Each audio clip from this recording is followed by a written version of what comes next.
I Attempting Alchemy så kom jag tillbaka till utopier som jag alltid jobbar med. När jag läste om utopier så kom jag över då alkemi just som var dåtidens vetenskap.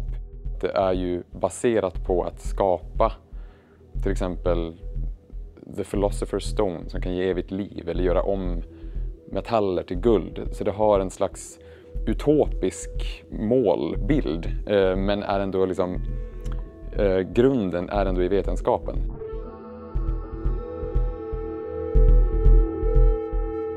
Så på ett sätt så kan man ju kalla det för den mest utopiska av alla vetenskaper.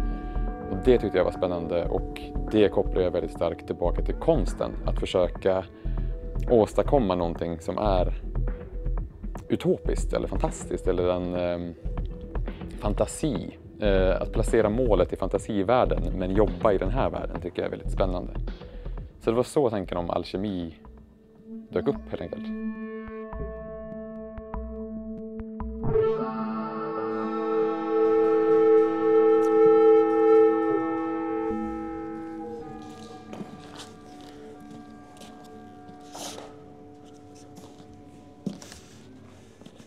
Jag älskar att vara i ett rum och hålla på och lära mig någon ny skill. Om det är träslöjd eller måleri eller broderi.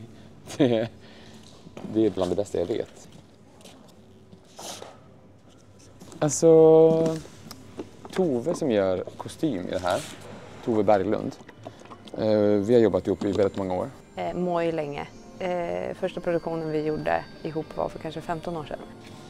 Vi är båda väldigt intresserade av att skapa olika kontraster mellan mjukt och hårt och hur olika material som dansarna har på sig, hur det påverkar dansen. Inte bara estetiskt, uttrycksmässigt, utan också hur det faktiskt informerar och påverkar hur dansarna rör sig.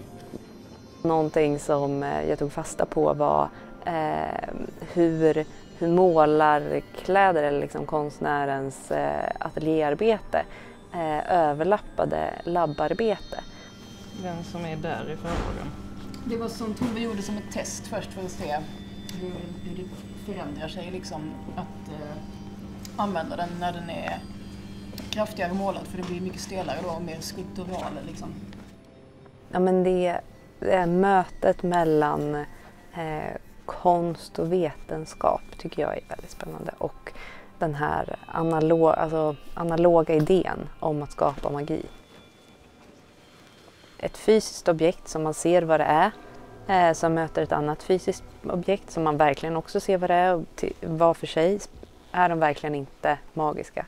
Men när man sätter dem samman, kanske vrider och vänder på dem, rör på dem lite och sen så sätter en lampa på så skapas det någonting otroligt i det ögonblicket. Och det tycker jag att scenkonsten är liksom bäst på. Det är scenkonstens essens.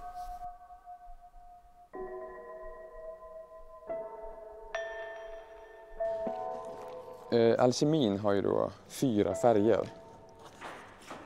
Alltså väldigt förenklat så är färgerna svart och röd och vit och gul. Och då är det som att första tecken på att man gör något rätt är att det först blir, det du håller på att arbeta med blir först svart, en sån slags förkolningsprocess. Och sen efter det, när du fortsätter behandla det, så blir det vitt. Sen så blir det rött och helt till slut så blir det gult. Så då har jag helt enkelt använt mig av det som en slags dramaturgi i föreställningen.